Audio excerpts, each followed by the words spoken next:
নমস্কাৰ তেন্তে আমি আগৰ ক্লাছত ক্লাছ 12 মেথমেটিক্সৰ প্ৰথম অধ্যায় যিটো ৰিলেশ্যন এণ্ড ফাংচনৰ আমি এক্সাৰচাইজ 1.1ৰ এক নম্বৰ কুৱেশ্যনৰ বেচিকেলি 4লৈকে ডিছকাছ কৰিলোঁ। আজি আমি তাৰ পাছৰ পৰা ডিছকাছ কৰিম।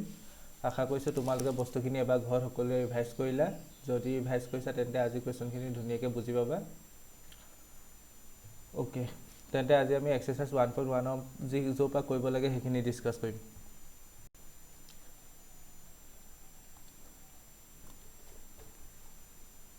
এক্সাৰচাইজ 1.1 বেচিকেলি আমি 1ৰ 4লৈকে কৰিলোঁ চাগে, হয়নে? 1ৰ 4লৈকে কৰিলোঁ। হয় ছাৰ। অ'কে, 5ৰ পৰা কৰিব লাগে। ৰিলেশ্যন, কুৱেশ্যনটো পটককৈ লিখি লৈছোঁ। Relation R in the set A of human beings in a town at a particular time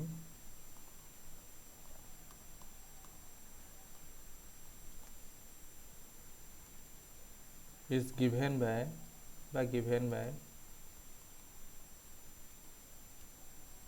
প্ৰথম 1 নম্বৰটো দিয়া আছে। ইয়াৰ 5 নম্বৰটো পাৰ্ট কৰা আছে। প্ৰথমটো দিয়া আছে a, এইটো দিয়া আছে r equal to x, y such that x and y work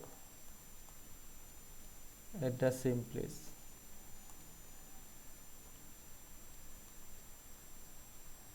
ঠিক তেনেকৈ b দিয়া আছে, c দিয়া আছে, d দিয়া আছে, e দিয়া আছে। অ'কে, আমাক বেচিকেলি কি কৈছে গম পাইছা নহয়? এতিয়া কুৱেশ্যন নম্বৰ 1ৰ 5টোত দিছে ৰিলেশ্যনটো কাৰ ওপৰত ডিফাইন কৰিছে? এটা ছেটৰ ওপৰত, আৰু সেই ছেটটো হিউমেন বিংছৰ ছেট, মানুহৰ ছেট।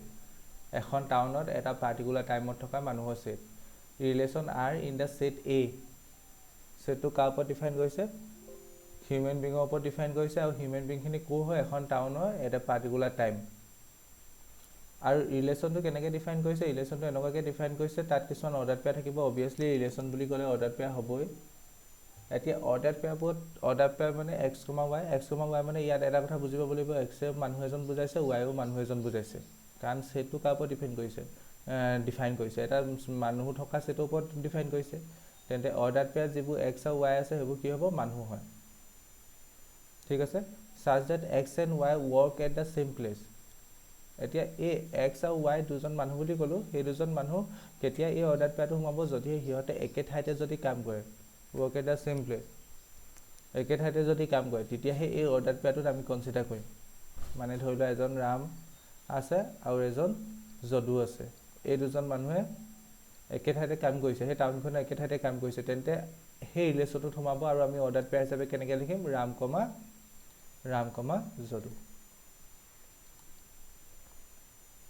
ঠিক তেনেকৈ বেলেগ এজন মানুহ ধৰি লোৱা এ, আন এজন মানুহ বি। এই দুজন মানুহে সেই টাউনখনৰ মানুহ হয়, আৰু ধৰি লোৱা সেই একেখন ঠাইতে আছে। তেন্তে তাক অৰ্ডাৰ পেয়াৰ হিচাপে কেনেকৈ লিখিম? এ কমা বি। প্ৰথম কথা এটা বুজি লোৱা, ছেটটো কাৰ ওপৰত ডিফাইন কৰিছে? এটা মানুহ থকা ছেটৰ ওপৰত ডিফাইন কৰিছে। মানে মানুহ মানে কি? এখন টাউনৰ মানুহ, এটা পাৰ্টিকুলাৰ টাইম। আৰু ছেটটোৰ ওপৰত যিটো ৰিলেশ্যন ডিফাইন কৰিছে, ৰিলেশ্যনটোত যিবোৰ অৰ্ডাৰ পেয়াৰ সোমাব, অৰ্ডাৰ পেয়াৰ মানে তাত মানুহেই হ'ব, এক্স আৰু ৱাই মানুহেই হ'ব। আৰু এক্স আৰু ৱাইৰ মাজত কি সম্পৰ্কটো? কি এক্স আৰু ৱাই সেই একেখন ঠাইতে থাকিব লাগিব, মানে কাম কৰিব লাগিব। X and y work at the same place. ধৰি লোৱা এক্স আৰু ৱাই দুয়োজনে ধৰি লোৱা গুৱাহাটীত কাম কৰিছে, দুয়োজনে মানে ধৰি লোৱা একে ঠাইতে কাম কৰিব লাগিব। এক্সে গুৱাহাটীত কাম কৰিছে, ৱাইও গুৱাহাটীত কাম কৰিব লাগিব। বা এক্সে নগাঁৱত কাম কৰিছে, ৱাইও নগাঁৱত কাম কৰিব লাগিব। যদিহে একেখন ঠাইতে কাম কৰে, তেতিয়াহে অৰ্ডাৰ পেয়াৰবোৰ সোমাব। ঠিক আছে, এতিয়া এইটো আমি ক'ব লাগে, এইটো ৰিফ্লেক্সিভ, চিমেট্ৰিক আৰু ট্ৰানজিটিভ হয়নে নহয়? কুৱেশ্যনটো বুজি পালানে? ঠিক আছে, প্ৰথম আমি ছেটটোৰ কথা লিখি ল'ম। আমি 5ৰ এটো কৈছোঁ, ছেটটোৰ কথা লিখি ল'ম। A equal to set A কি দিয়া আছে? A equal to set of human beings. Set of human beings in a town at a particular time.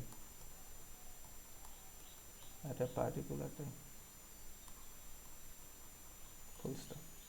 এতিয়া যিটো সেটৰ ওপৰত ৰিলেশ্যনটো ডিফাইন কৰিছে সেইটো কি মানুহৰ সেট এখন টাউনত থকা আৰু এটা পাৰ্টিকুলাৰ টাইমত থকা মানে এটা পাৰ্টিকুলাৰ টাইমত এখন টাউনত থকা মানুহৰ সেট ওকে ইয়াত যেটো ৰিলেশ্যন ডিফাইন কৰিছে ৰিলেশ্যনটোত অৰ্ডাৰ পেয়াৰ থাকিব x, y আৰু হিহঁতৰ মাজৰ সম্পৰ্কটো হৈছে সেই x আৰু y একেখন ঠাইতে কাম কৰিব লাগিব x and y work at the same place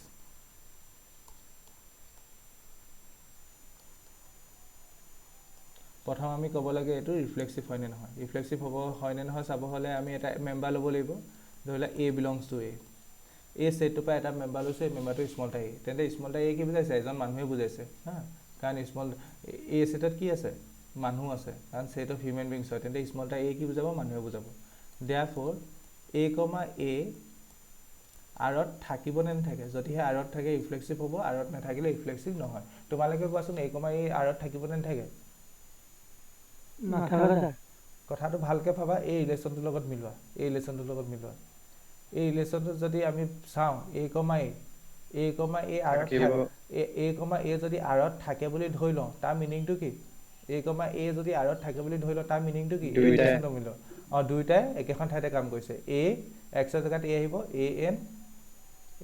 a work on the বা at the হ'ব at the same place কথাটো ভালকে চোৱা যদিহে আমি a, a টো আৰত আছে বুলি ধৰি লওঁ তাৰ মিনিংটো কি হ'ব x, y টো আৰত আছে বুলি ধৰিলে তাৰ মিনিংটো কি হ'ব x and y work at the same place ঠিক তেনেকে a, a যদি আৰত আছে বুলি ধৰি লওঁ তেন্তে a and a work at the same place ধৰিলা তোমাৰ এজন কাবাজন ল'ৰা কথা কৈছো ধৰিলা Rajmani work at the same place হেতু কিবা একেবাৰে তোমাৰ ফলস স্টেটমেন্ট নি ফলস নহয় obviously ফলস নহয় ধৰিলা দুজন মানুহ লৈছে আৰু মানুহ দুজন একেজনে আৰু একেজন মানুহে obviously একেখন ঠাইতে কাম কৰিব পাৰে ইয়াত মানুহ দুজনক দুবা উল্লেখ কৰিছে কিন্তু এই দুবা উল্লেখ কৰাৰ কাৰণে এই ৰিলেশ্যনটো ভুল হৈ যোৱা নাই নহয় এই ৰিলেশ্যনটো শুদ্ধ হৈ আছে এজন মানুহ আছে ধৰিলা সেই একেজন মানুহৰ কথাই কৈছে আৰু সেই দুজন মানুহ একেখন ঠাইতে কাম কৰে বুলি কৈছে মানে সেই যিজন মানুহৰ কথা কৈছে সেই মানুহজনৰ কথা দুবা কৈছে obviously প্ৰথমবাৰ যেহেতু একেখন ঠাইত আছে মানে কি দ্বিতীয়বাৰো থাকিব ধৰিলা মই যদি ৰাজমণি লওঁ ৰাজমণি একেখন ঠাইতে কাম কৰিছে ধৰিলা মই সেকেন্ড বাৰটো ৰাজমণি লৈছো সি আকৌ বেলেগখন ঠাইতে যাব পাৰিব নি নোৱাৰে তেন্তে a, a আৰত থাকিব নে নাথাকে a, a আৰত থাকিব নে নাথাকে থাকিব a, a belongs to for all a belongs to a ইয়াত তলত লিখি দিব পাৰা যিহেতু a and a work at the same place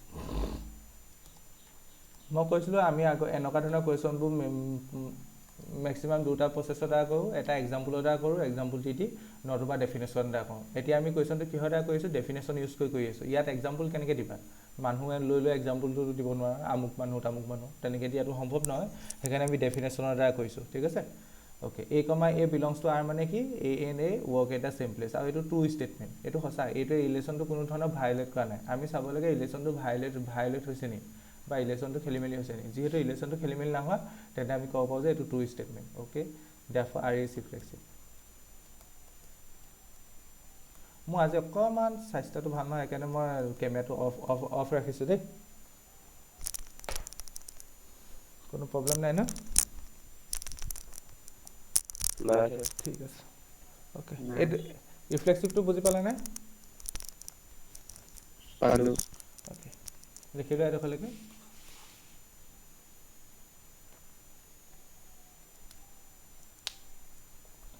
এটা সিমেট্ৰিকৰ কাৰণে দুজন মানুহ ল'ব লাগিব সিমেট্ৰিক দেখাব হলে দুজন মানুহ ল'ব লাগিব সাপোজ এজন মানুহৰ নাম কৈছো মই a আনজন মানুহৰ নাম কৈছো b আৰু হিহত a সেটত আছে ধৰিলা ক'ত আছে a সেটত আছে a সেট মানে মানুহ আছে তেন্তে a ও মানুহ হ'ব b ও মানুহ হ'ব আমি যদি a, b r আছে বুলি ধৰি লওঁ তেন্তে আমি দেখাব লাগিব b, a ও r আছে তেন্তে সিমেট্ৰিক হ'ব দেখাব পাৰিলে নোৱাৰিলে সিমেট্ৰিক নহয় এতিয়া চোৱা a, b belongs to r থকা মানে কি a, b belongs to r মানে কি ডেফিনেশ্যনৰ মতে যোৱা x, y belongs to r মানে কি x, y r থকা মানে x and y work at the same place তেন্তে x আৰু y জায়গাত তুমি a, b বুলি ভাবা a, b হলে কি হ'ব a and b work at the same place this implies a and b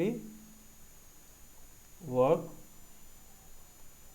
at the same place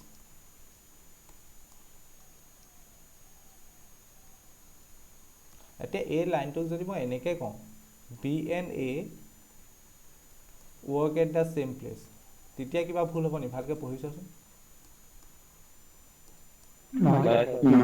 নহয় নহয় কেলৈ? কাৰণ ধৰি লোৱা তুমি কৈছা ৰাম আৰু যদু, ৰাম এণ্ড যদু ধৰি লোৱা গুৱাহাটীত কাম কৰে, work at the same place মানে গুৱাহাটীত কাম কৰে। মই সেই কথাটোক এনেকৈও ক'ব পাৰোঁ যদু এণ্ড ৰাম গুৱাহাটীত কাম কৰে, কোনো ধৰণৰ কথাটো ভুল হোৱা নাই বা কোনো ধৰণৰ ৰিলেশ্যনটো ভাইলেট হোৱা নাই। ধৰি লোৱা তুমি কৈছা এজন মানুহ আছে এ আৰু আন এজন মানুহ আছে বি, দুয়োজনে এখন ঠাইত কাম কৰে। তুমি সেই কথাটোক এনেকৈ ক'ব পাৰা এজন মানুহ আছে বি আৰু এজন মানুহ আছে এ, সিহঁতে একে ঠাইত কাম কৰে। তুমি যিহেতু মানুহ দুজন সলাই দিয়া নাই, কথাটো বুজি পাইছা? জাষ্ট উল্লেখ কৰা মানে এবাৰ প্ৰথমত এইজনক প্ৰথমে উল্লেখ কৰিছা, বিজনৰ পাছত উল্লেখ কৰিছা, এবাৰ বিজনক প্ৰথমে উল্লেখ কৰিছা, এইজনৰ পাছত উল্লেখ কৰিছা, কোনো ধৰণৰ ৰিলেশ্যনটোতো ভাইলেট হোৱা নাই। তেন্তে এইটো হ'ব পাৰে। তেন্তে আমি এই ওপৰৰ লাইনটোৰ পৰা এই তলৰ লাইনটো লিখিব পাৰোঁ, কোনো প্ৰব্লেম নাই। অ'কে, দিছ ইমপ্লাইজ ইয়াৰ পৰা আমি কি ক'ব পাৰোঁ? যদিহে এক্স এণ্ড ৱাই ৱৰ্ক এটা চেম প্লেচ হয় তেন্তে অৰ্ডাৰ পেয়াৰ হিচাপে কেনেকৈ আহে? এক্স কমা ৱাই আহে। তেন্তে ইয়াত বি এণ্ড এ ৱৰ্ক এটা চেম প্লেচ, তেন্তে তাক অৰ্ডাৰ পেয়াৰ হিচাপে লিখিলে কি হ'ব? বি কমা এ হ'ব। বিলংছ টু কি হ'ব? আৰ হ'ব। Therefore we can say that a comma b যদি আৰত থাকে, this imply b comma a belongs to r। আমি গম পালোঁ যে r is symmetric।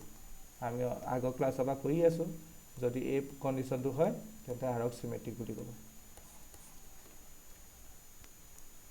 বুজি পালা? এইটো বুজি পালানে? ঠিক আছে, পটাপট লিখিবা।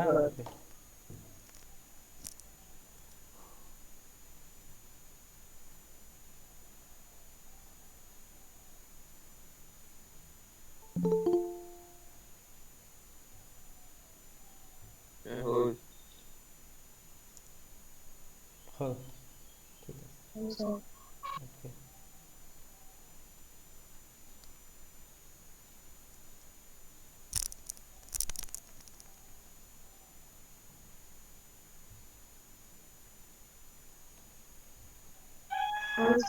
অঁ অ'কে। এতিয়া এবাৰ আমি 3 নম্বৰটো চাব লাগে। 3 নম্বৰটো চাব লাগে মানে ট্ৰানজিটিভ চাব লাগে। তাৰ কাৰণে 3টা মেম্বাৰ ল'ম, এটা মেম্বাৰ এ, আনটো মেম্বাৰ বি, আনটো মেম্বাৰ চি, বিলংছ টু এ। 3জন মানুহ লৈছোঁ এ বি চি, আৰু সিহঁত 8 আছে বুলি ধৰি লৈছোঁ।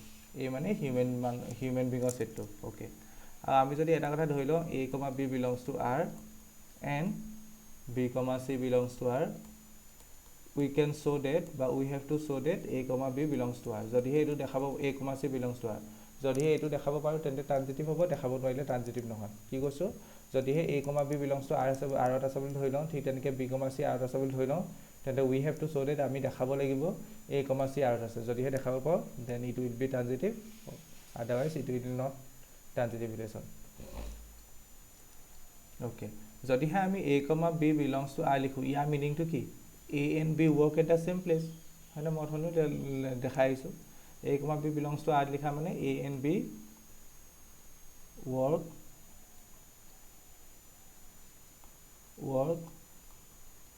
এট দ্য চেম প্লেচ,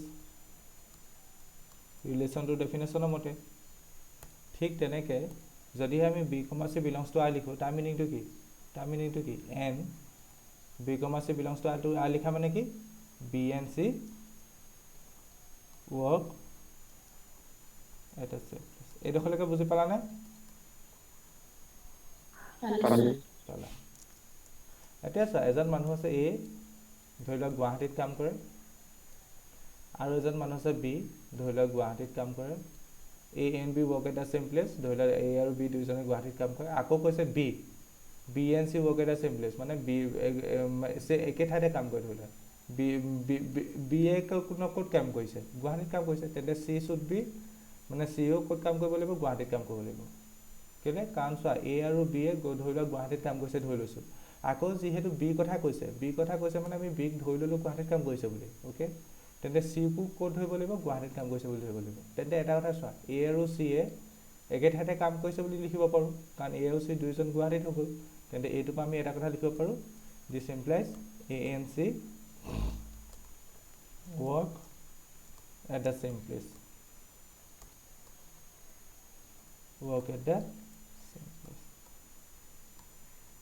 যদিহে এজন মানুহ এ আৰু বি আৰু আন এজন মানুহ বি এখন ঠাইত কাম কৰে, ঠিক তেনেকৈ বেলেগ এজন মানুহ বি বুলি কৈ দিয়াৰ লগে লগে যিহেতু আগৰ মানুহজনে তেন্তে যিখন ঠাইত কাম কৰে বুলি বিক ধৰি লৈছিলে সেইখন ঠাইত ধৰিব লাগিব, তুমি বেলেগ ধৰিব নোৱাৰা। আৰু চি, তেতিয়া চিও সেইখন ঠাইতে কাম কৰা হৈ যাব। সেইকাৰণে আমি লিখিব পাৰিম A and C work at the same place. এইটো কথা বুজি পালা নাই? এইটো কথা বুজি পালা নাই? এতিকে যদি মই অৰ্ডাৰ পেয়াৰ হিচাপে লিখিলে এ কমা চি। এইবোৰ আগৰ ক্লাছবোৰ যদি ৰিভাইজ কৰিছে একদম ইজি, এইবোৰ ইমান টান নহয়। দেয়াৰফৰ আমি লিখিব পাৰোঁ A B belongs to R and B C belongs to R. This implies a comma c belongs to R. Therefore R is transitive.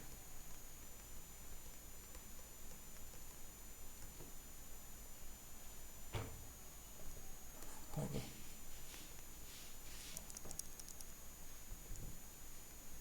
পটাপট লিখি লোৱা।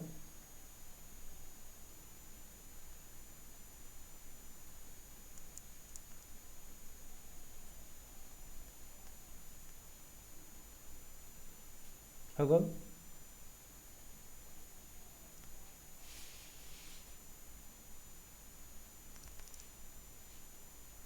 হ'ল?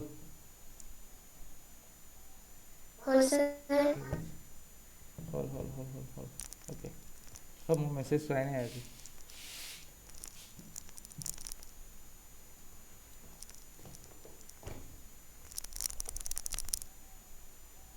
R equal to x comma y such that x and y live in the same locality.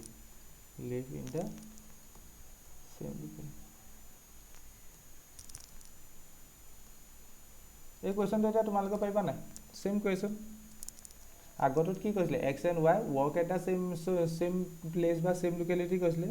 ইয়াত just কি ক'লে? X and y live in the same locality. চব একেই আহিব, য'ত ৱৰ্ক আছে তাত লিভ আহিব। কুৱেশ্যনটো পাৰিবা নাই? প্ৰথম কোৱাচোন, চিমেট্ৰিক হ'বনে? চিমেট্ৰিক হ'বনে নহয়? চৰি ৰিফ্লেক্সিভ হ'বনে নহয়? হ'ব। ইফ্লেক্সিভ হ'ব হ'লে কি হ'ব লাগিব? A comma A belongs to R হ'ব লাগিব।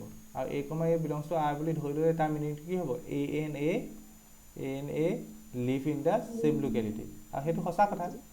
এজন মানুহ ধৰি লোৱা তুমি কিবা ৰামক লৈছা, সেই ৰামক যদি আকৌ এবাৰ লৈ পেলাই ভাবা, তেন্তে সেইজন একে জেগাতে থাকিব। অ'কে, তেন্তে চিমেট্ৰিক হ'ব, ৰিফ্লেক্সিভ হ'ব। ঠিক তেনেকৈ চিমেট্ৰিক হ'ব নাই? A comma B belongs to R যদি ধৰি লওঁ, তেন্তে A comma B belongs to R ধৰা মানে A and B live in the same locality.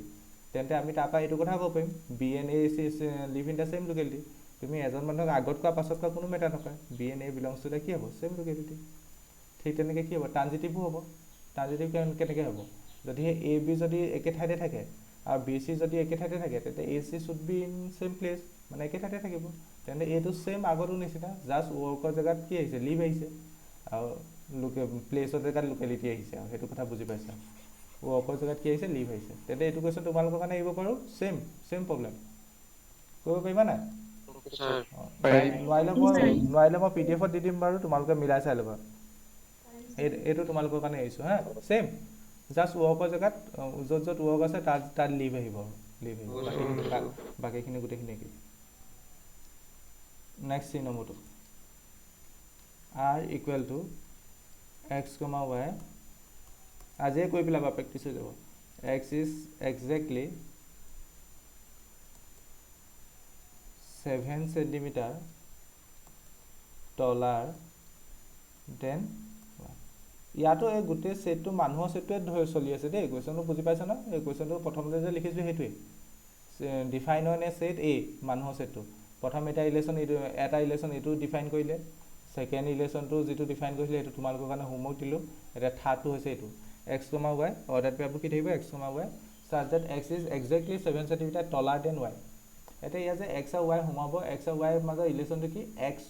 X two মানে এক্স নামৰ যিটো মানুহ হ'ব, সেই মানুহটো ৱাইতকৈ 7 চেণ্টিমিটাৰ, একজেক্টলি 7 চেণ্টিমিটাৰ ওখ হ'ব। মানে ৱাই চাপৰ এক্স ডাঙৰ, মানে ওখ। কি কৈছে লাইনটো চোৱা? X is exactly 7 centimetre taller than Y. মানে এক্স নামৰ মানুহজন ৱাইতকৈ 7 চেণ্টিমিটাৰ ডাঙৰ হ'ব লাগিব। মানে ইয়াত এনেকুৱা ধৰণৰ মানুহবোৰ হ'ব যিবোৰ আনজনতকৈ 7 চেণ্টিমিটাৰ ওখ। ধৰি লোৱা ইয়াত ধৰি লোৱা দুজন মানুহ সোমাইছে, ৰাম আৰু যদু। তেন্তে সিহঁতৰ মাজত ৰিলেশ্যনটো কি? Ram is exactly 7 centimetre taller than Jadu. যদিহে এই ৰিলেশ্যনটোত আমি ধৰি লওঁ ৰাম আৰু যদু আছে, তাৰ মিনিংটো কি? Ram is exactly 7 centimetre taller than Jadu.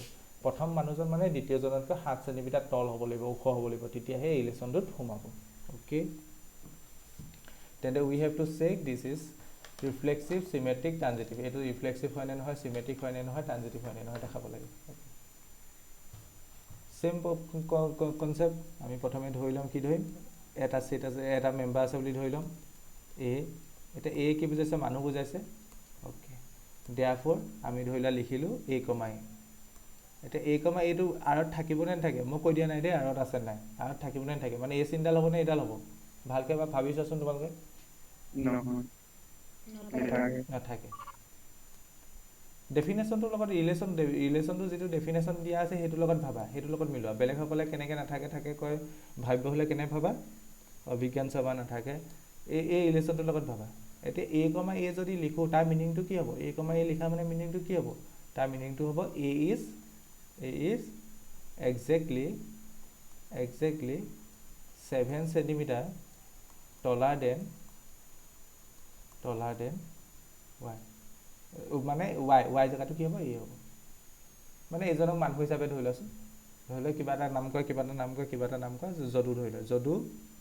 Jadu is exactly 7 centimetre taller than Jadu. মিনিংটো কি হ'ল? যদু একজেক্টলি 7 চেণ্টিমিটাৰ নিজতকৈ ওখ। সেইটো কিবা মানে টু ষ্টেটমেণ্ট হয় জানো? তুমি ধৰি লোৱা 5 চেণ্টিমিটাৰ আছা, তুমি আকৌ নিজতকৈ আকৌ 7 চেণ্টিমিটাৰ কেনেকৈ ওখ হ'বা? যদি এ কমা এ লিখা মানে মিনিংটো কি? A is exactly 7 centimetre taller than এ, মানে নিজতকৈ 7 চেণ্টিমিটাৰ ওখ। সেইটো কিবা চেঞ্জ কৰিছে জানো? সেই শব্দটোৱে চেঞ্জ কৰিছে জানো? না কৰা। সেইকাৰণে এইটো এ কমা এ আৰত থাকিব নে নাথাকে? নাথাকে। কেলৈ? এ কমা এ লিখা মানে মানুহজন, দুয়োজন মানুহ একেটাই। এক্স নামৰ মানুহজনো একেটাই, দ্বিতীয় মানুহজনো একেটাই। আগৰ কুৱেশ্যনবোৰত একে ঠাইতে আছিলে, একে জেগাতে কাম কৰিছিলে, তেতিয়া হ'ব পাৰে। তুমি দুয়োজন মানুহ একে ল'লেও তাত কোনো ধৰণৰ ৰিলেশ্যনটো ভুল হোৱা নাই। কিন্তু ইয়াত ভুল হৈ গৈছে। কেলৈ? কাৰণ এ is exactly 7 centimetre taller than এ, মানে নিজতকৈ 7 চেণ্টিমিটাৰ ওখ হ'ব পাৰে জানো? অভিয়াছলি নোৱাৰে। তেন্তে এইটো থাকিব নে নাথাকে? নাথাকে। বুজি পালা নে নাপালা? ঠিক আছে, তলত ৰিজনটো লিখি দিবা। A is not exactly 7 centimetre taller than. সেইটো কেতিয়াও হ'ব নোৱাৰে। নিজতকৈ কেনেকৈ 7 চেণ্টিমিটাৰ ওখ হ'ব? দেয়াৰফৰ আৰ ইজ নট ৰিফ্লেক্সিভ। এতিয়া আমি দেখাব লাগে চিমেট্ৰিকৰ কাৰণে। ছাপ'জ দুটা মেম্বাৰ ল'ম, A comma B belongs to R. যদিহে আমি ধৰি লওঁ A comma B belongs to R নহয়, চৰি এ। যদিহে আমি ধৰি লওঁ A comma B belongs to R, ইয়াৰ মিনিংটো কি হ'ব? ৰিলেশ্যনৰ মতে চোৱা। A comma B belongs to R মানে A is exactly 7 centimetre taller than B.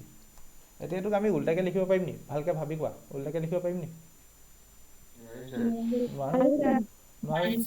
যদি এ নামৰ মানুহজন 7 চেণ্টিমিটাৰ বি নামৰ মানুহজনতকৈ যদি ওখ হয়, বা যদি এ নামৰ মানুহজন যদি বি নামৰ মানুহজনতকৈ যদি 7 চেণ্টিমিটাৰ ওখ হয়, মানে প্ৰথম মানুহজন ওখ, প্ৰথম মানুহজন যিজন এ কৈছে সেইজন ওখ, কাতকৈ ওখ? বিতকৈ ওখ।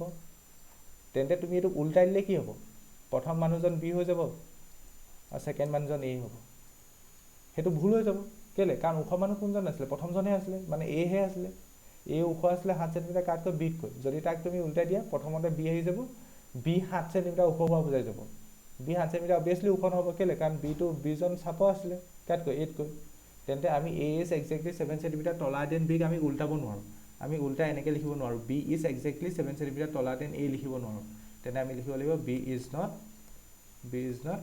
Exactly 7 centimetre taller than A. This implies B comma A আৰত থাকিব নে নাথাকে? নাথাকে। বি কমা এ আৰত নাথাকে। যদি আমি এটা মেম্বাৰ লওঁ A comma B belongs to R, তাৰ মিনিংটো হ'ব A is exactly 7 centimetre taller than B. তাক আমি উল্টাব নোৱাৰোঁ। কেলৈ? উল্টালে তাৰ লজিকটো চেঞ্জ হৈ যাব, মিনিংটো চেঞ্জ হৈ যাব। বুজি পালা? ঠিক আছে, ইয়াত মই নট লিখিছোঁ দেই, নেক্সট লাইনটোত নট লিখিছোঁ। B is not exactly 7 centimetre taller than এ।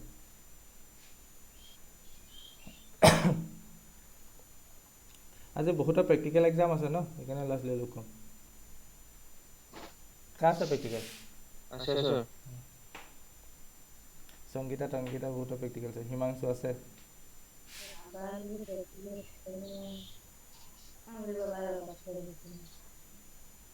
আছে আছে গুড।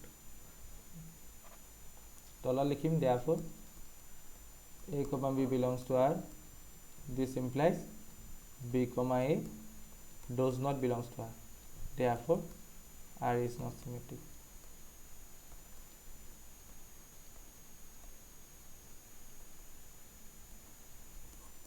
এবার ট্রানজিটিভ হলে হ্যাঁ তিনটা মেম্বার লোৱা A B C belongs to কাৰোবাৰ মায়ে কণ হৈছে বিলংস টু therefore আমি যদি ধৰি লওঁ A B belongs to R and B C belongs to R this implies এতিয়া চোৱা এ বি আৰত থকা মানে কি হ'ব এ বি আৰত থকা মানে হ'ব এ ইজ আমি ডেফিনেশ্যনৰ মতে গৈছোঁ A is exactly 7 centimetre taller than B কাৰণ চোৱা এ বি আৰত আছে বুলি ধৰি লৈছোঁ ইলেশ্যনটোৰ ডেফিনেশ্যন কি আছিলে এ 7 সেন্টিমিটাৰ taller than B হ'ব এন এই শব্দটো এনটো লিখিলোঁ অ'কে নেক্সট লাইনটো লিখা নেক্সট লাইনটো কেনেকৈ লিখিম এই নেক্সট অৰ্ডাৰ পেয়াৰ পৰা লিখিম B comma C belongs to R তাৰ মিনিংটো কি B is exactly 7 centimetre taller than এতিয়া চোৱা আমি ট্ৰানজিটিভ দেখাব হ'লে কি দেখাব লাগিব A comma C belongs to R দেখাব লাগিব সেইটো লিখিব পাৰিম নিশ্চয়চোন এ comma C belongs to R দেখাব পাৰিম নিশ্চয় কথাখিনি ভাবি চোৱা এজন মানুহ আছে এ আৰু এজন মানুহ আছে বি ধৰি লোৱা এ নামৰ মানুহজন বিতকৈ 7 সেন্টিমিটাৰ ওখ মানে ধৰি লোৱা এ টলনেছটো হৈছে 12 সেন্টিমিটাৰ আৰু বি টলনেছটো হৈছে 5 সেন্টিমিটাৰ এনে সাপোজ ধৰি লৈছোঁ এ নামৰ মানুহজন বিতকৈ 7 সেন্টিমিটাৰ ওখ অ'কে এটা কি কৈছে এইটো মাইনাছত যাবগৈ লাগিব হ'ব এনেকৈ ধৰা তুমি এনেকৈ ধৰা এ নামৰ মানুহজন 17 সেন্টিমিটাৰ বি নামৰ মানুহজন 10 সেন্টিমিটাৰ অ'কে তেন্তে এ নামৰ মানুহজন বিতকৈ 7 সেন্টিমিটাৰ ওখ অ'কে এতিয়া বি আকৌ নেক্সট বিক ল'ব লাগে বি ওখটো কিমান 10 সেন্টিমিটাৰ আকৌ যদিহে মই চি লওঁ চিক এনেকুৱাকৈ ল'ব লাগিব যাতে এই বিতকৈ 7 সেন্টিমিটাৰ চাপৰ হয় তেতিয়াহে মিলিব B is exactly 7 centimetre taller than C মানে বি 7 সেন্টিমিটাৰ ওখ হ'ব লাগিব চিতকৈ মানে চি 7 সেন্টিমিটাৰ কম ল'ব লাগিব মানে চিৰ টলনেছটো কিমান হ'ব 3 সেন্টিমিটাৰ এতিয়া আমি প্ৰথম এজন আৰু লাষ্টৰ টলনেছত যদি চাওঁ প্ৰথমজনৰ কিমান প্ৰথমজনৰ টলনেছটো কিমান 17 সেন্টিমিটাৰ লাষ্টৰজনৰ টলনেছটো কিমান 3 সেন্টিমিটাৰ তেন্তে সিহঁতৰ মাজত এই 7 সেন্টিমিটাৰ ডিফাৰেঞ্চটো আছে জানো নাই তেন্তে আমি ইয়াৰ পৰা এইটো কথা ক'ব পাৰিম নি A is exactly 3 centimetre 7 centimetre taller than C লিখিব পাৰিম নি লিখিব পাৰিম নে নোৱাৰো এ ইজ নট একজেক্টলি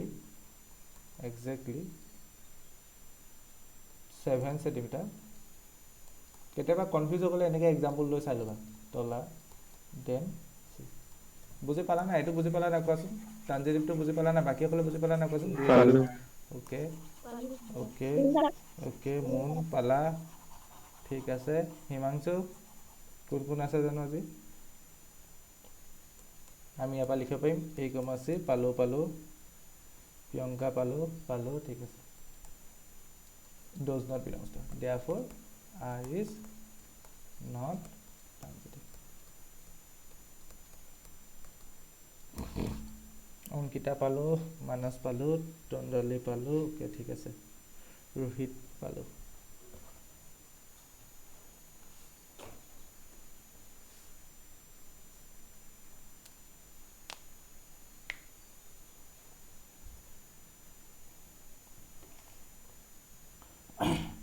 তোমালোকৰ মানে ইলেশ্যনৰ ছাফিচিয়েণ্ট কথাখিনি কৈ দিলোঁ এতিয়া প্ৰত্যেকটো কুৱেশ্যনত ভাবিব পাৰিবা নিজৰ মতে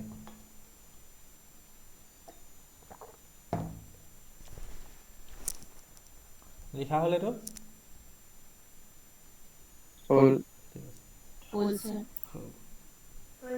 ঠিক আছে শেৱালি নেক্সটটো আৰ ইকুৱেল টু ইলেশ্যনটো দিয়া আছে এক্স কমা ৱাই চাৰ্জ ডেট এক্স ইজ এ বা X is wife of Y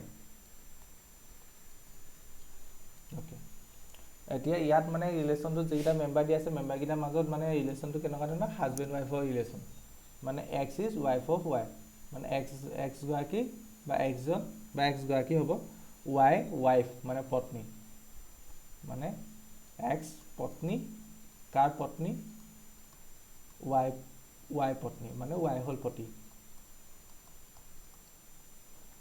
পত্নী বা পত্নী হ'ব কাৰণ ইয়াত এক্স আগে আহিছে x is wife of Y মানে এক্স নামৰ মানুহগৰাকী ৱাই ৱাইফ হয় অ'কে এইটো আমি চিমেট্ৰিক মানে প্ৰথম ৰিফ্লেক্সিভ হয় নে নহয় চাব লাগে তাৰ কাৰণে এটা মেম্বাৰ ধৰি ল'ম এ বিলংছ টু এইটো ক'ৰ পৰা ধৰিছোঁ এই আগত যে লিখিছিলোঁ কুৱেশ্যনটো বিগিনিঙতে সেইটোৱেই মানে হিউমেন বিঙৰ ছেট অ'কে দেয়াৰফৰ আমি এ কমা এ আৰত আছে বুলি লিখিব পাৰোঁ নে নোৱাৰোঁ তোমালোকে নিজে ভাবি কোৱা কাৰণ তোমালোকৰ অলৰেডি প্ৰিপেৰেশ্যন হ'ল হা নোৱাৰোঁ ৰিজন নিজৰ ৱাইফ কেনেকৈ ৱাইফ হ'ব মানে এ comma A belongs to R লিখা মানে তাৰ লাইনটো কি মিনিংটো কি হ'ব এ ইজ ৱাইফ অফ এ সেইটো কিবা লজিক আছে নেকি নিজে নিজৰ পত্নী কেনেকৈ হ'ব ধৰি লওক কিবা এগৰাকী মানুহ আছে ধৰি লওক Rita is wife of Rita সেইটো কেনেকুৱা হ'ব সাংঘাতিক লজিক নাইকিয়া কথা তেন্তে এইটো সম্ভৱ নহয় এই কমা এই does not belongs to R ৰিজনটো লিখি দিবা যিহেতু A is not wife of A নিজেই নিজৰ কেতিয়াও পত্নী হ'ব নোৱাৰে তেন্তে আমি ক'ব পাৰিম ইয়াৰ পৰা আৰটো চিমেট্ৰিকে ওলাইছে আৰ ইজ ৰিফ্লেক্সিভ নহয়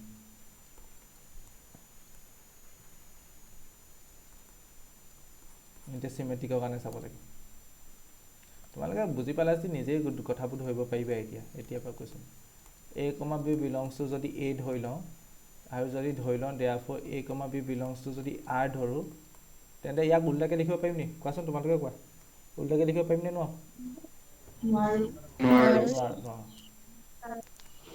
এ comma B belongs to R মানে কি A is wife of B তেন্তে ইয়াক উল্টালে মিনিং থাকিবনে উল্টালে ধৰি লোৱা এ হ'ল বিৰ পত্নী তেন্তে ইয়াক উল্টাই দিলে কি হ'ব বি হ'ল এৰ পত্নী কেনেকৈ হ'ব মানে পত্নী হৈ যাব মানে প্ৰতিজনে পত্নী হৈ যাব সেইটো কেনেকৈ লজিক হ'ব মানে A is wife of B মানে এগৰাকী পত্নী বিগৰাকী কি পতি তেন্তে ইয়াক যদি উল্টাই দিলে বি প্ৰথমলৈ গুচি আহিব তেতিয়া সেই প্ৰতিজনক আমি পত্নী বনোৱা হৈ যাব প্ৰতিজনক মানে মেলজনক আমি ফিমেল বনোৱা হৈ যাব সেইটোতো সম্ভৱ নহয় মানে এইটো আমি লিখিব নোৱাৰোঁ B is not wife of A therefore আমি ক'ব পাৰোঁ বি কমা এ আৰত নাথাকে কাৰণ ইজ হোৱাহেঁতেনে আৰত থাকিলেহেঁতেন ইয়াত B is not wife of A X is wife of Y হ'লেহে এক্স কমা ৱাই আহে যদি X is not wife of Y হ'লহেঁতেন তেতিয়া এক্স কমা ৱাইটো নাহিলেহেঁতেন ঠিক তেনেকৈ ইয়াত B is not wife of A তেন্তে বি কমা এ আৰত নাহে মায়ে কাৰ অন হৈ আছে হয় তেন্তে ইয়াৰ পৰা লিখি দিবা মই ইয়াতে লিখিছোঁ তোমালোকৰ বহীখনৰ তলত লিখিবা therefore a comma b belongs to r this implies b comma a does not belongs to r therefore r is not symmetric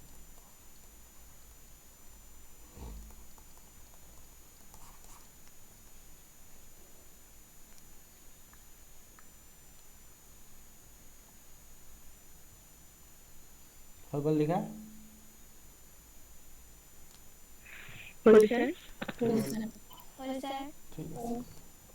এবাৰ ট্ৰানজেটিভটো চেক কৰিলে হ'ল লেট তিনিটা মেম্বাৰ ধৰি ল'ম A B C belongs to A comma B যদি আৰত ধৰি লওঁ লগতে আমি ধৰিব লাগিব বি কমা চি আৰত আছে বুলি এতিয়া এ কমা বি আৰত থকা মানে কি মই অলপ স্পীড গৈছোঁ এ কমা বি আৰত থকা মানে কি A is wife of B N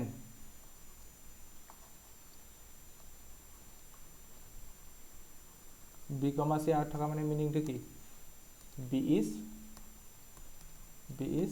wife of C এতিয়া এইটোক মিলাই লিখিব পাৰিবা নি এইটোক এনেকৈ লিখিব পাৰিবা নি A is wife of C লিখিব পাৰিম নি চোৱা এ হ'ল বিৰ ৱাইফ ঠিক তেনেকৈ বি হ'ল চি ৱাইফ কথাটো ইয়াতে লজিক নাই কথাটো বুজি পালানে এ হ'ল বি ৱাইফ আকৌ বি গৰাকী কেনেকৈ চি ৱাইফ হ'ব এইটো ইয়াতে লজিক নাই তেন্তে এইটো আমাৰ কি হ'ব A is not wife of C হ'ব কাৰণ এইটো আমাৰ সম্ভৱেই নহয় কাৰণ এ ইজ বি ৱাইফ মানে বিজন মিল হ'ব লাগিব এতিয়া নেক্সটটোত কি হৈ গৈছে B is wife of C মানে বিজনক আমি ফিমেল বনাই দিয়া হ'ল তেনেকুৱা ধৰণৰ হ'ল কথাটো ইয়াতে লজিক নাই তেন্তে আমি ইয়াত ক'ব পাৰোঁ B is not wife of C this implies A, C does not belongs to R. Therefore, R is not transitive.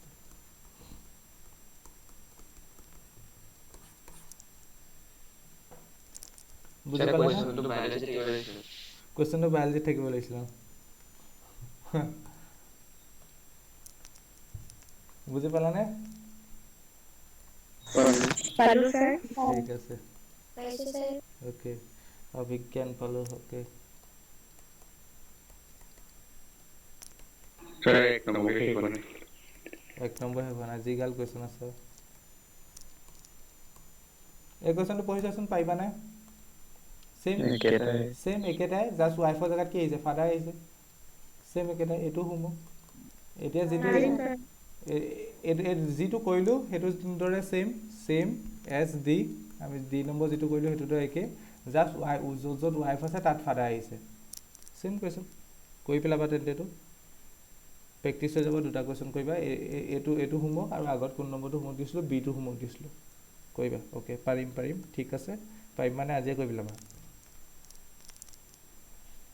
Same question দেই যিসকলে ভাবি পোৱা নাই তেওঁলোককো কৈ দিছোঁ কাৰণ আগতো আছিলে x is wife of Y আছিলে ইয়াত x is father of Y আছে কথাবোৰ ভাবি চাবা একেটাই হয় নেক্সট 2 নম্বৰ কুৱেশ্যনটোত কি কৈছে চ' ডেট আজি কুৱেশ্যন হেৰি কৰিব নহ'ল চ' date the relation are in the set are of real numbers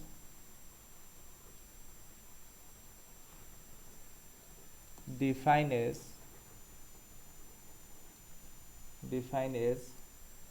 r equal to a comma b such that a is less than equal to b square is neither reflexive nor symmetric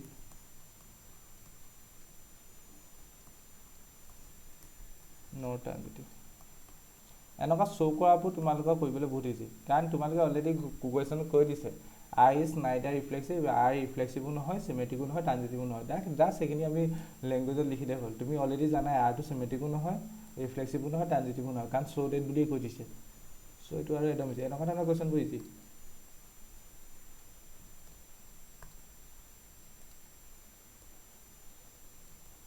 প্ৰথম কথা ইয়াত a কি দিয়া আছে কোনোবাই ধৰিব পাৰিছানে a কি হ'ব a কি আছে ৰিয়েল নাম্বাৰছ এটা যেহেতু মই ৰিয়েল নাম্বাৰছক বুজাইছোঁ সেইকাৰণে মই আৰটো এনেকৈ লিখিছোঁ হা আৰটো এনেকৈ লিখি এনেকৈ চিনডাল দিছোঁ এইটো real number set of real number কাৰণ ইয়াত কৈ দিছে relation R in the set of real numbers okay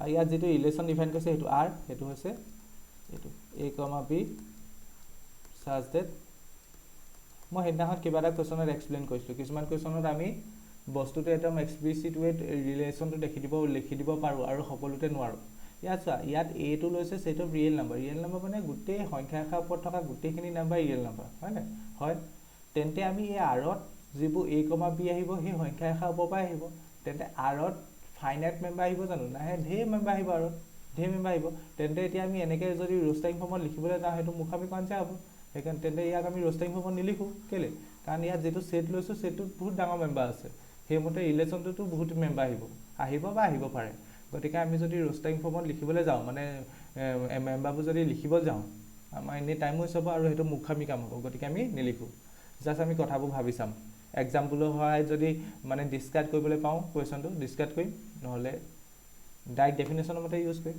okay প্ৰথম ৰিফ্লেক্সিভ হয় নে নহয় এইটো চেক কৰোঁ তাৰ কাৰণে মেম্বাৰ এটা লৈছোঁ এতিয়া আমি ক'ব লাগে এ আৰত থাকিব নে নাথাকে তোমালোকে নিজে ভাবাচোন এ আৰত থাকিব নে নাথাকে মইতো আছে বুলি লিখি দিয়া নাই থাকিব নে নাথাকে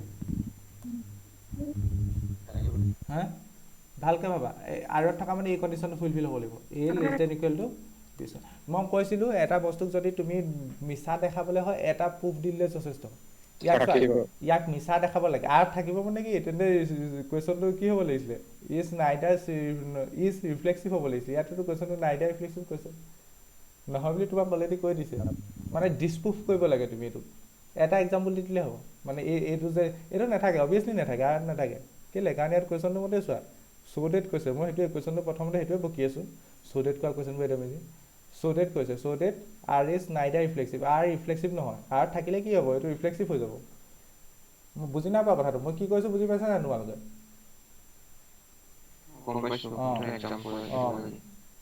মানে কুৱেশ্যনটোত কি কৈছে চ' ডেট কৈ দিছে তোমাৰ আৰটো ৰিফ্লেক্সিভ নহয় বুলি যদি এ বিলংছ টু আৰ লিখা এইটো আৰটো ৰিফ্লেক্সিভ হৈ যাব তুমি মানে কুৱেশ্যনটোকে ভাইলেট কৰি দিলা কুৱেশ্যনটো দেখাব লাগে আৰ ৰিফ্লেক্সিভ নহয় তেনে তুমি এতিয়া এ আৰত নাথাকে তাক এতিয়া শ্ব' কৰিবলৈ এটা এক্সাম্পল দি দিলে যথেষ্ট মই কৈছিলোঁ নহয় সেইদিনাখন কিবা এটা বস্তুক যদি ডিছপ্ৰুফ কৰিব লাগে মানে মিছা বুলি দেখাব লাগে এটা এক্সাম্পল যথেষ্ট ভাবা এনেকুৱা এটা এক্সাম্পল ভাবা যিটোৱে এই কণ্ডিশ্যনটো মানে ভাইলেট কৰিছে এক্সাম্পল মানে ইয়াত এ বিবোৰ কি হয় ৰিয়েল নাম্বাৰ হয় ভাবা অ' মাই গড ভাবি পাবই লাগিছিলে ইমান দেৰি জিৰ' নহয় দুইটাই জিৰ' ল'লে কেনেকৈ হ'ব জিৰ' ল'লে ইলেশ্যনটো কেনেকুৱা হৈ যাব এনেকুৱা হ'ব 0 is less than equal to 0 square মানে 0 is less than equal to 0 এইটোতো টু ষ্টেটমেণ্ট এইটো জিৰ'তকৈ সৰু হ'ব পাৰে বা সমান হ'ব পাৰে এইটো টু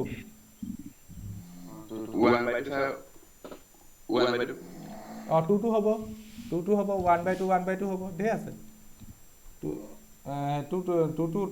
টুটো ভাল ভাবিলা দেই টুটো হ'ব 1/2 হ'ব যদি তুমি এইটোক 1/2 লোৱা নেক্সট এইটো 1/2 হ'ব তেতিয়া ইলেশ্যনটো কি হ'ব 1/2 is less than equal to 1/2 square এইটো সঁচা নে মিছা এইটো মিছা কেলৈ মিছা কেলৈ 1/2 মানে 0.5 আৰু 1/2 স্কোৱাৰ কোৱা মানে 1/4 হ'ব এইটো 1/4 মানে 0.25 তেন্তে এইটো টু নে ফল্ছ এইটো মিছা কেলৈ কাৰণ 0.5টো ডাঙৰ মই কি কৈছোঁ বুজি পাইছানে তেন্তে তুমি টুটো লৈও দেখাব পাৰা বা 1/2 লৈও দেখাব পাৰা যি দেখা তোমালোকৰ কথা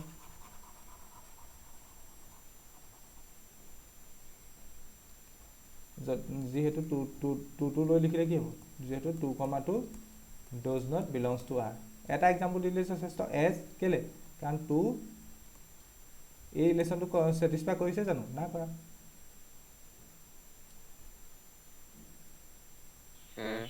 নাই টুটো নহ'ব কেনেকৈ টুটো নহ'ব তাকে ভাবিছোঁ টুটো নহয় টুটো হেৰিহে নহয় সৰু হয় নহয় সৰুহে দেখাব এইটো টুটো নহয় অঁ টুটো নহয় টুটো কেলৈ নহয় মই দেখাইছোঁ চা 2 is less than equal to 2 square ইয়াৰ মিনিংটো কি 2 is less than equal to 4 এইটো সঁচা ষ্টেটমেণ্ট নহয় অভিয়াছলি 2 4 বা 4 সমান হ'ব পাৰে বা 4কৈ সৰু হ'ব পাৰে এইটো 2 ষ্টেটমেণ্ট এই 2,2 নহয় 2,2 যেনে কৈছিলে ইয়াত 1/2 ল'ব লাগিব ফ্ৰেকশ্যনত ল'ব লাগিব তেতিয়া হৈ যাব ফ্ৰেকশ্যনত ল'লে 1/2 less than equal to 1/2 square কাৰণ এ ভেলু 1/2 আৰু বি ভেলু 1/2 আৰু বি জেগাটো স্কোৱাৰ আহিব তেতিয়া 1/2 লেছ দেন ইকুৱেল টু 1/4 হ'ব আৰু 1/2 মানে 0.5 লেছ দেন ইকুৱেল টু 0.25 এইটো সম্পূৰ্ণ ফল্ছ হৈ যাব কেলৈ কাৰণ 0.25তকৈ সৰু বা সমান বুলি কৈছে এইটো ফল্ছ তেন্তে ইয়াত আমি কি ল'ব লাগিব ফ্ৰেকশ্যনত ল'ব লাগিব 1/2 বুলিয়ে নহয় যিকোনো ফ্ৰেকশ্যন লৈ লওঁ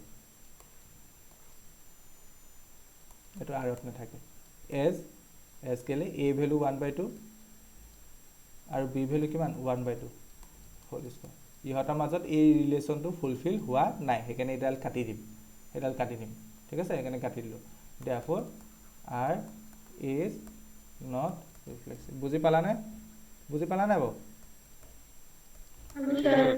কিনাত এইখিনি লিখা আছে লিখি লোৱা কিনাত এইখিনি লিখা আছে লিখি লোৱা পৰীক্ষাত লিখিব নালাগে নিজে এতিয়া লিখা আছে লিখি লোৱা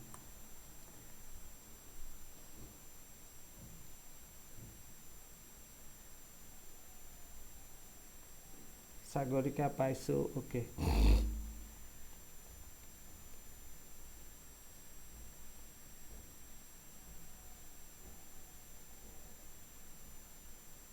হৈ গ'ল লিখা হৈ গ'ল হ'ল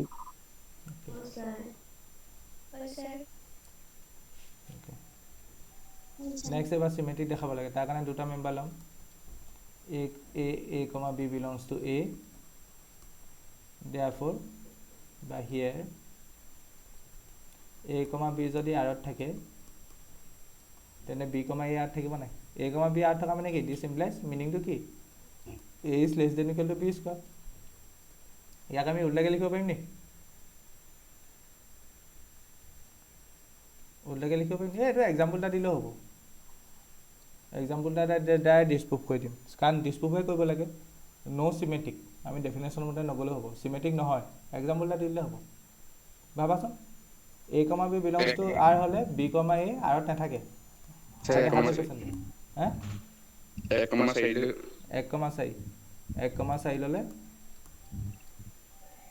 কন্ডিশনটো ফুলফিল হৈছে না 1,4 ললে কন্ডিশনটো কি আছিল a less than equal to b square মানে 1 less than equal to 4 square মানে 1 less than equal to 16 মানে এটো ট্ৰু তেন্তে তাক যদি উল্টাই দিলে হ'ব 4,1 উল্টাই চাবলৈ মানে 4,1 না মানে 4 less than equal to 1 square 4 less than equal to 1 এটো ফলস কথাটো বুজি পালানে তেন্তে a b যদি r থাকে b a r ত নাথাকে তুমি एग्जांपल হিচাপে এটো লবা 1,4 টো যদি লোৱা 1,4 ললে এটো স্যাটিসফাই কৰিছে কিন্তু তাক যদি উল্টাই দিয়া 4,1 এই ৰিলেশনটো স্যাটিসফাই নকৰে 4,1 লৈ দিলে 4 is less than equal to 1 হৈ যাব এটো ফলস যেহেতু ইয়াৰ ৰিলেশনটা লিখি দিব পাৰো 1,4 belongs to r this does not implies 4,1 does not belongs to r ইয়াত 1,4 কে ল'ব পাৰিলো কাৰণ ৰিলেশনটো ৰিয়েল নাম্বাৰ ৰিলেশন হয় যিকোনো সংখ্যা ল'ব পাৰা therefore ab belongs to r this implies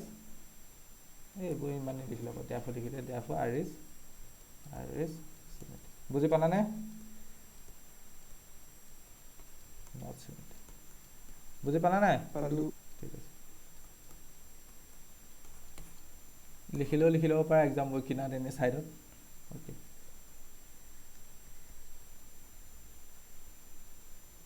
ট্ৰানজিটিভ নহয় কোৱেশ্চনটোত কৈ দিছে মই কৈছো না কৈ দিয়া কথা কোৱেশ্চনবোৰ ইমান মাথা লগাবই নালাগে let a b c belongs to a therefore যদি a b যদি r ত আছে and b c যদি r আছে বুলি ধৰি লওঁ তেন্তে this implies that a c r ত নাথাকে কেলে কাৰণ ইয়াত নহয় বুলি কোৱেশ্চনটো কৈ দিছে এটা एग्जांपलটা দি দিয়া হৈ যাব তাক শো কৰিলে এটা কাউন্টাৰ एग्जांपल দি দিয়া হৈ যাব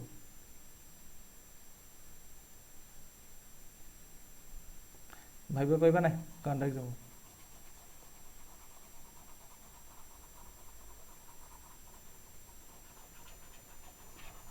কি কৈ আছো ধৰিব পাৰিছা নাই হয় 3 to 1 3 to 1 মানে a value 3 b value 2 c value 1 মানে এটা অৰ্ডাৰ পেয়াৰ হ'ব 3,2 এটা অৰ্ডাৰ পেয়াৰ হ'ব 2,1 আৰু লাষ্টৰ অৰ্ডাৰ পেয়াৰটো দেখাব লাগিব 3,1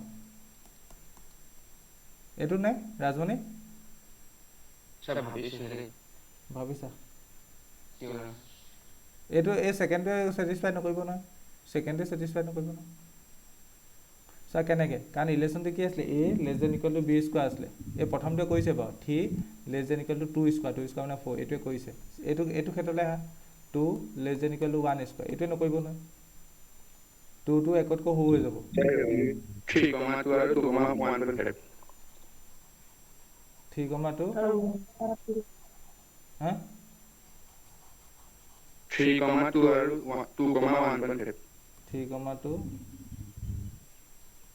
আৰু 2,1.5 মানে 3/2 ফ্ৰেকশন লিখি দিলে ওকে প্ৰথম তেন্তে নেক্সট থাৰ্ড অৰ্ডাৰ পেয়াৰটো কি হ'ব লাগিব 3,3/2 হ'ব লাগিব ৰিলেশ্যনটো কি আছিলে a less than equal to b square প্ৰথমতে ছেটিছফাই কৰিছে নাই 3 less than equal to 2 square এইটো কৰিব নাই 3 less than equal to 2 square মানে 4 এইটো 2 এইটো ছেটিছফাই হৈছে নেক্সট চোৱা 2 less than equal to এইটো হ'ব 9/2 9/4 9/4 মানে কিমান 2 ওকে এইটো ছেটিছফাই হৈছে 4 গুণ 4 4 গুণ 8 ওকে হৈছে নেক্সট লাষ্টটো ছেটিছফাই হ'ব নাই 3 less than equal to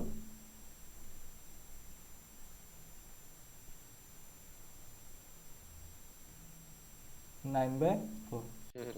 এইটো হৈছে এইটো নহয় এইটো হোৱা নাই দেখাব লাগে কাৰণ এইটো কি চোৱা a, b belongs to r হলে b, c belongs to r হলে a, c r নাথাকে বুলি ক'ব লাগে নাথাকে বুলি ক'ব হলে এই ৰিলেশ্যনটো ছেটিছফাই হোৱা নাই দেখাব লাগিব প্ৰথম দুটাৰ কাৰণে হৈছে থাৰ্ডটোৰ কাৰণে হোৱা নাই দেখাব লাগিব তেতিয়া ঠিকে আছে এইটো বুজি পাইছানে বাকীসকলে বুজি পাইছানে যিকোনো এক্সাম্পল ল'ব পাৰা ধৰি লোৱা হিমাংশুসকলে 3,2 ল'লো খালি ভাবিব লাগিব মাথা লগাব লাগিব অলপ এই পাৰ্টটোত ধৰি লোৱা তোমালোকে মাথা লগাব তাত বোলে এক্সাম্পল মনতে ৰাখিব পাৰা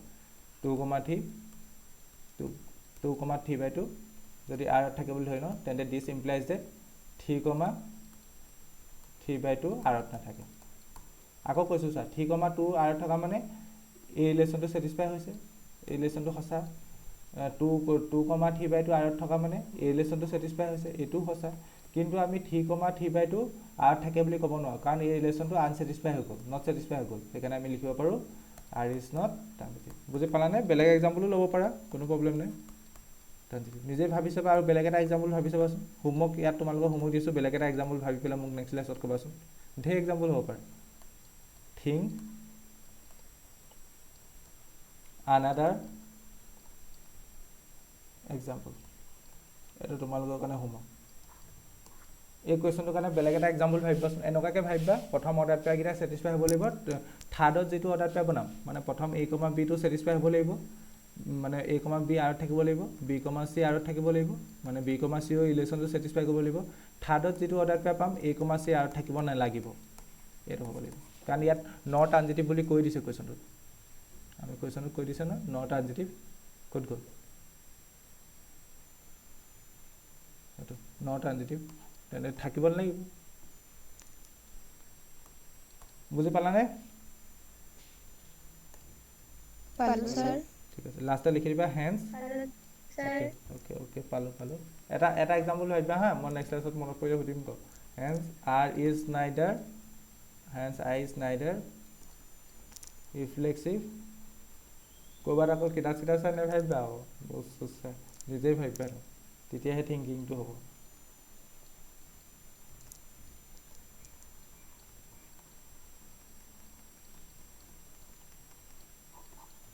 Hence, R is neither reflexive nor symmetric nor transitive.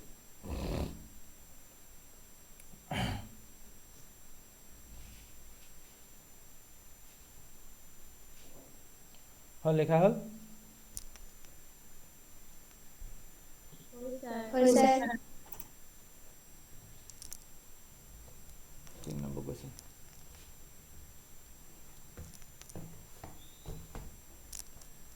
तीन नंबर की कैसे चेक करबो कैसे check whether the relation are defined in the set 1 2 3 4 5 6 as r equal to a comma b such that b equal to a plus 1 this implies is reflexive symmetric or transitive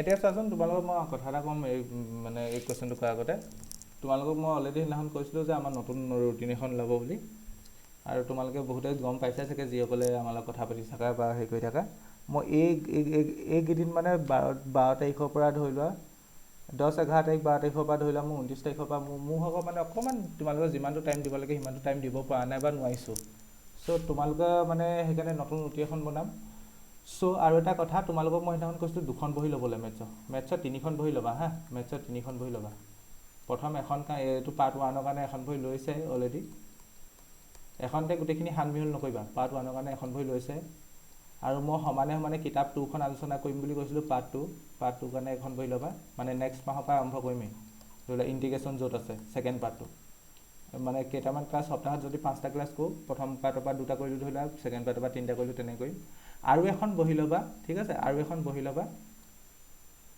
আমাৰ second ছাৰৰ কাৰণে ঠিক আছে আমাৰ এজন বিদ্যাত sir এজন আহি আছে তোমালোকক ইমান নপঢ়ায় জাষ্ট এই জুন মাহত কেইটামান ক্লাছ কৰিব আৰু একদম ইজি চেপ্টাৰ পঢ়াব তোমালোকক এটা তোমালোকক বেছি নপঢ়ায় এইবাৰ কিন্তু টিচাৰজন মজা টিচাৰ অকণমান হেৰি নোপোৱা জাষ্ট 2টা চেপ্টাৰ বা এটা চেপ্টাৰ দিম বাৰু তেওঁ এটা দিম মেট্ৰিচেছ আনটো দিম ডিটাৰমিনেণ্ট একদম ইজি চেপ্টাৰ আৰু গতিকে তোমালোকক মই কৈ দিছোঁ কথাটো 3খন বহি ল'বা প্ৰথম বহিখন মোৰ কাৰণে গম পালাই পাৰ্ট 1টো পঢ়াইছোঁ ছেকেণ্ড বহিখনো মই পঢ়াম মানে গোটেই কিতাপখন জাষ্ট এটা 2টা চেপ্টাৰ নতুন ছাবজেক্ট পঢ়াব যিহেতু মই যদি এইকেইদিন ক্লাছ নকৰোঁ তোমালোকৰ ডিছকণ্টিনিউ হৈ যাব যিহেতু আৰু এনেও আমি ফাৰ্ষ্টে ক্লাছখিনি মেনেজ কৰিবলৈ এনেও টিচাৰ ল'লোৱেহেঁতেন লৈছোঁৱেই বাৰু ফাৰ্ষ্টে ক্লাছখিনি মেনেজ কৰিবলৈ গতিকে মই ভাবিছোঁ তোমালোকক এনেই এইকেইদিন মানে যিহেতু ছেকেণ্ড ইয়েৰ হেৰি এনেই যদি মই কৰিব পৰা নাই বুলি যদি ক্লাছটো কমাই দিওঁ তেন্তে বেয়া কথা হ'ব গতিকে যিমান পাৰোঁ ছাৰে এইকেইটা চেপ্টাৰ আগবাঢ়ি দিয়ক আৰু বিন্দাছ আৰু টিচিঙৰ লেভেলত অনলাইনৰ হাত থকা তোমালোকে ক্লাছ কৰিলে গম পাবা আৰু মই যিবোৰ মানুহ বিচাৰোঁ মোতকৈ সদায় ওপৰতে বিচাৰোঁ তলত নিবিচাৰোঁ আৰু এইজন এনেকুৱা মোক পঢ়াব পাৰিব এনেই মই হেৰি কৰি পোৱা নাই মোক পঢ়াব পাৰিব চ' মোতকৈ মানে ওপৰত অলৰেডি MSc কৰা ঠিক আছে মোতকৈ ওপৰত গতিকে সেইটো তোমালোকে মানে নলেজৰ ক্ষেত্ৰত ডাউট কৰিব নালাগে কথাটো বুজি পাইছানে মই কি কৈ আছোঁ মোতকৈ ওপৰত মই যি টিচাৰ বিচাৰোঁ মোতকৈ মানে কেতিয়া তলত নিবিচাৰোঁ মোক পঢ়াব পাৰিব অনেষ্টলি কৈ আছোঁ মোক পঢ়াব পাৰিব সেইটোৱে জাষ্ট আৰু তোমালোকক এনেও নপঢ়ায় কাৰণ তোমালোকৰ ফিল্ডটো জানো মোৰ লগত বেছিকৈ আছে ময়ো গোটেইখিনি পঢ়াম জাষ্ট এইকেইদিন এই মাহত জাষ্ট মেট্ৰিক্স আৰু ডিটাৰমিনেণ্ট পঢ়াব চাগে এইকেইটা চেপ্টাৰ একদম ফানি চেপ্টাৰ ঠিক আছে মোৰ লগত নহয় ক'লোঁ নহয় মোৰ লগত নহয় মোক শিকাব পাৰিব বুলি কৈছোঁ মোৰ লগত নহয় মোতকৈ চিনিয়ৰ হ'ব মোতকৈ 3 বেছ 4 বেছ মানে চিনিয়ৰ MSc পাছ আউট মোৰ লগত নহয় দেই ঠিক আছে 3খন বহি ল'বা মুঠতে বস্তুবোৰ সানমিহলি কৰি নিদিবা মই সেইকাৰণে কথাটো ক'লোঁ সানমিহলি কৰি নিদিবা একেখন বহিতে এনেও তোমালোকে নিজেও জানাই কলেজবোৰতো ক্লাছ ধেৰ টিচাৰে পঢ়ায় চ' একেখন বহিতে নিলিখিবা জাষ্ট বস্তুবোৰ নহ'লে পৰীক্ষাৰ সময়ত সানমিহলি হৈ যায় 3খন বহি যেনে তেনে এৰেঞ্জ কৰি ল'বা মোৰ কাৰণে এই পাৰ্ট 1ৰ কাৰণে এখন বহি পাৰ্ট 2 কাৰণে এখন বহি আৰু সেই ছাৰজনে 2টা এটা চেপ্টাৰ পঢ়াব মাজে হয় তোমালোকক ইমান নিদিওঁ ক্লাছ নপঢ়ায় ফাৰ্ষ্টে পঢ়াব চিন্তা কৰিব নালাগে জাষ্ট এই মাহত মেট্ৰিক্স আৰু ডিটাৰমিনেণ্টটো দিব পাৰোঁ বা এটা চেপ্টাৰো কমপ্লিট হ'ব পাৰে যেটা হয় আৰু যদি তোমালোকে ভাল পোৱা নাই সেই ছাৰজনকো ভাল লাগিছে সপ্তাহত এটা ক্লাছ আমাকো কৰিবলৈ কওক তেন্তে একো নাই মিলাই দিম খালি এই জুন মাহততো মানে ক'লোৱেই আৰু জুন মাহত মই যিহেতু অকণমান কমকৈ ক্লাছ কৰিছোঁ বিশেষ এটা অসুবিধাৰ কাৰণে গতিকে সেই চাই কৰিবই জুন মাহত তাৰ পাছতো জুন যোৱাৰ পিছত যদি তোমালোকে কোৱা তোমালোকৰ ওপৰত কথা সেইজন ছাৰো ভাল লাগিছে একদম বিন্দাছ আৰু অভিয়াছলি বিন্দাছ বহুত বিন্দাছ মানে ছাৰ আপুনি এটা চেপ্টাৰ তেওঁকো দিব পাৰে তেন্তে দি দিম মোৰ কোনো প্ৰব্লেম নাই ঠিক আছে খালি জুন মাহৰ কাৰণে সদ্যহতে কৈছোঁ অনলি মেথছৰ MSc ইন মেথমেটিক্স আৰু মোক পঢ়াব পাৰিব ইমানটো কৈছোঁ যেতিয়া ভাবি লোৱা নলেজ কিমানটো লেভেলৰ মোৰ লগৰ চগৰ তেনেকুৱা নহয় মোক পঢ়াব পাৰিব এতিয়া নেক্সটটো চোৱা সিয়ে তোমাক মেট্ৰিক্স আৰু ডিটাৰমিনেণ্ট বুলি পঢ়াব আপোনাকে ভালকৈ পঢ়াব নোৱাৰে না ভাল পঢ়ায় বিন্দাছ পঢ়ায় তেওঁ বহুত শ্ল' পঢ়ায় মই তেওঁ একদম ৰেকৰ্ডিং মানে হেৰি কৰাৰ আগত মানে এনেকৈ চেনেলৰ লগত মানে যেতিয়া যোগাযোগ কৰিছোঁ তেতিয়া ৰেকৰ্ডিং চব চাইছোঁ ন অভিয়াছলি পটককৈ ভৰাই দিব নোৱাৰি নহয় ৰেকৰ্ডিং চাইছোঁ মোতকৈ বিন্দাছ পঢ়ায় আৰু বহুত শ্ল' টাইপ পঢ়ায় মই যেনেকৈ শ্ল' টাইপ পঢ়াওঁ একেটা শ্ল' টাইপত পঢ়ায় ইমান এটা ফাষ্টত নহয় একেটা শ্ল' টাইপত পঢ়ায়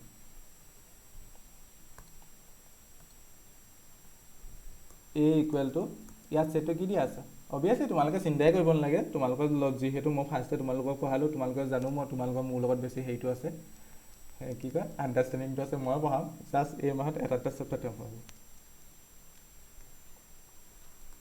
1 2 3 4 5 6 কিন্তু ফাৰ্ষ্ট ইয়েৰ বহুত ক্লাছ তেওঁ কৰিব মোৰ নহ'লে অকণমান মেনেজটো খেলি মেলি হৈ গৈছে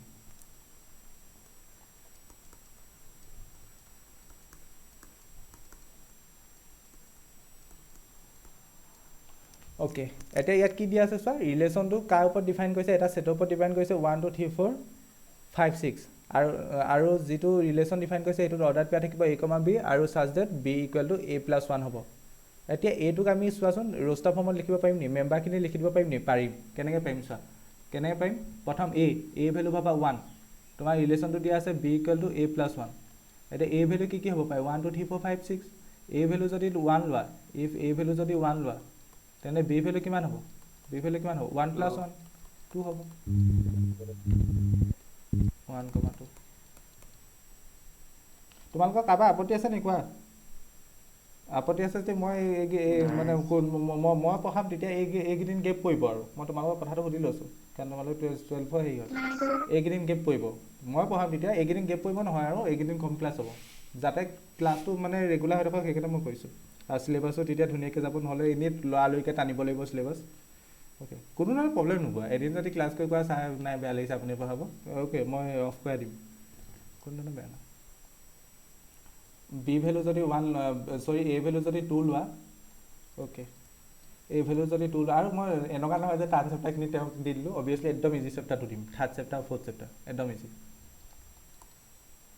2 + 1 এইটো 3 হ'ব তেন্তে এটা অৰ্ডাৰ পেয়াৰ হ'ব 2, 3 আৰু যদি a ভেলু যদি 3 লোৱা তেন্তে b ভেলু কিমান হ'ব 4 হ'ব 3,4 a ভেলু যদি 4 লোৱা b ভেলু কিমান হ'ব 5 হ'ব 4,5 a ভেলু যদি 5 লোৱা b ভেলু কিমান হ'ব 6 হ'ব তাৰ ওপৰত নাযায় কেলৈ তাৰ ওপৰত গ'লে a ভেলু যদি 6 লোৱা b ভেলু 7 হৈ যাব কিন্তু 7টো a আৰত নাহা চোৱা 7টো আৰত নাহা তেন্তে মই প্ৰথম কি কৰিলোঁ a জেগাত 1 ল'লোঁ 1 ল'লে b ভেলু 2 হ'ল মানে অৰ্ডাৰ পেয়াৰটো হ'ব 1,2 a জেগাত যেতিয়া 2 ল'লোঁ 2 + 1 b ভেলু 3 হ'ব মানে অৰ্ডাৰ পেয়াৰটো 2,3 a জেগাত যেতিয়া 3 ল'লোঁ অৰ্ডাৰ পেয়াৰটো কিমান হ'ব 3,4 a জেগাত যেতিয়া মই 4 ল'লোঁ 4 + 1 b ভেলু 5 হ'ব 4,5 a ভেলু 5 ল'লে অৰ্ডাৰ পেয়াৰটোত b কিমান হ'ব 5 + 1 মানে 6 হ'ব কিন্তু a ভেলু 6 ল'ব নোৱাৰা 6 ল'লে কিমান হৈ যাব 6,7 হৈ যাব আৰু 7টো নাই অহা 7টো ৰিলেশ্যনটোত অহা নাই তেন্তে ইমানলৈকে হ'ব এতিয়া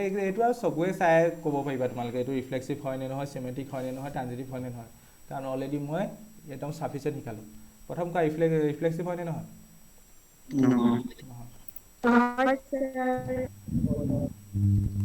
a, a does not belongs to R for all a belongs to মই কি কৈছিলোঁ কিবা এটা বস্তুক যদি ডিছপ্ৰুভ কৰিব লাগে এটা এক্সাম্পল দিলে যথেষ্ট এটা এক্সাম্পল দি দিয়া যিহেতু ইয়াত 1 2 3 4 5 6 আছিলে তেন্তে 1,1 থাকিব লাগিছিলে 2,2 থাকিব লাগিছিলে 3,3 থাকিব লাগিছিলে 4,4 থাকিব লাগিছিলে 5,5 থাকিব লাগিছিলে 6,6 থাকিব লাগিছিলে 1,1 নাই এটা এক্সাম্পল দিলে যথেষ্ট তেন্তে R is not therefore R is not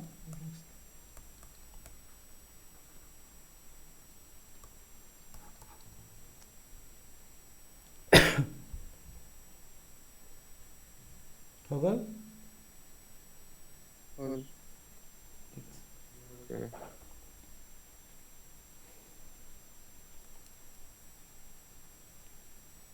মই ইয়াতে কৈছোঁ এই পেজখনতে কৈছোঁ তোমালোকে বহিখনৰ তললৈ গৈ থাকিবা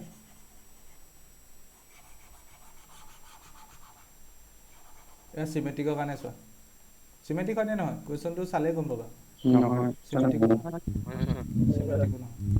কেলৈ let a, b belongs to যদি a ধৰোঁ ইয়াৰ যদি a, b যদি 2,1 নাই যদি r আছে বুলি ধৰি লওঁ this does not imply that b, a r থাকিব কেলৈ এক্সাম্পল এটা দি দিয়া 1,2 আৰত আছে কিন্তু তাৰ উল্টাটো 2,1 আৰত আছে নি নাই মই কি কৈছিলোঁ এটা এক্সাম্পল দিলে যথেষ্ট therefore R is not symmetric আগতোত নট লিখিলে নাই বাৰু চাই ল'বাচোন দেই নট নালিখা আছে দি দিবা R is not symmetric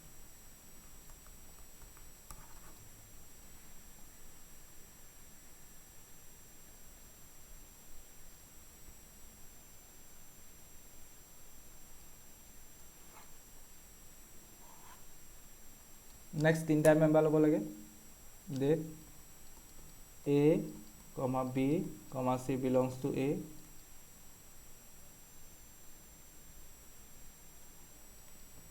this implies a, b যদি r ত থাকে and b, c যদি r ত থাকে তেন্তে a, c ও r ত থাকিব লাগিব এইটো হ'বনে নহয়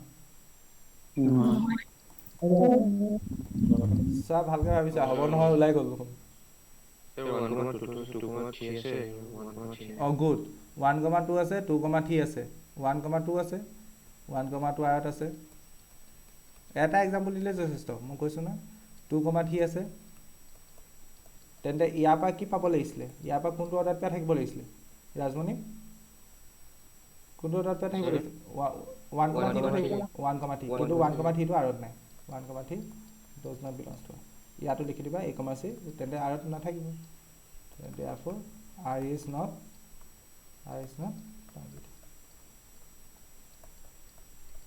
একোৱেই নহ'ল ৰিফ্লেক্সিবল নহ'ল চিমেট্ৰিকো নহ'ল ট্ৰানজিটিভো নহ'ল বুজি পালানে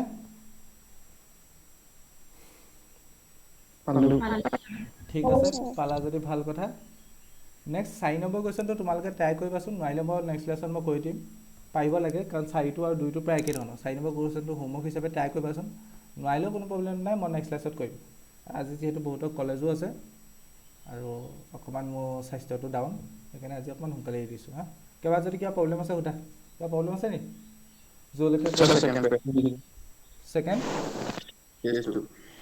ছেকেণ্ড পেজটো এইটো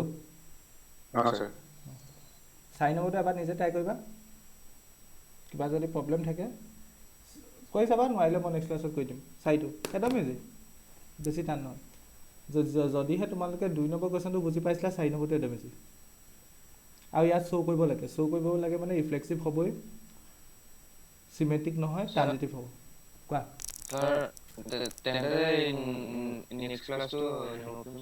নেক্সট ক্লাছটো ময়ো কৰিব পাৰোঁ নতুন টিচাৰ কৰিব পাৰোঁ নতুন টিচাৰ চাই লৈ লয় 12-13 মানকৈ তেওঁক আমি 13 তাৰিখ মানৰ পৰা হেৰি কৰিছোঁ আৰু এপইণ্টমেণ্ট লৈছোঁ চ' 12 তাৰিখ মানৰ ফাৰ্ষ্ট ইয়েৰ যিহেতু ক্লাছখিনি মিলাই পেলাই লৈছোঁ ফাৰ্ষ্ট ইয়েৰ ক্লাছো মিলাই পেলাই লৈছোঁ ইমানো কণ্টিনিউ ক্লাছ নকৰিবা চিন্তা নকৰিবা জাষ্ট কেইটামান কৰিব আৰু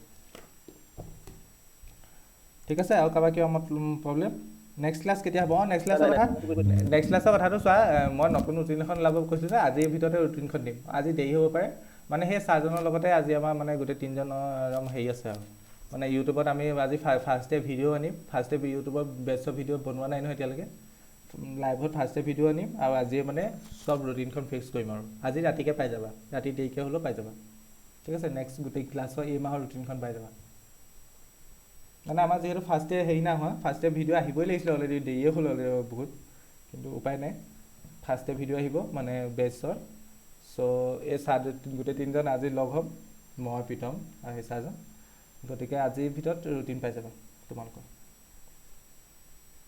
হ'ব আৰু কাৰোবাৰ কিবা প্ৰব্লেম অ'কে নাই থেংক ইউ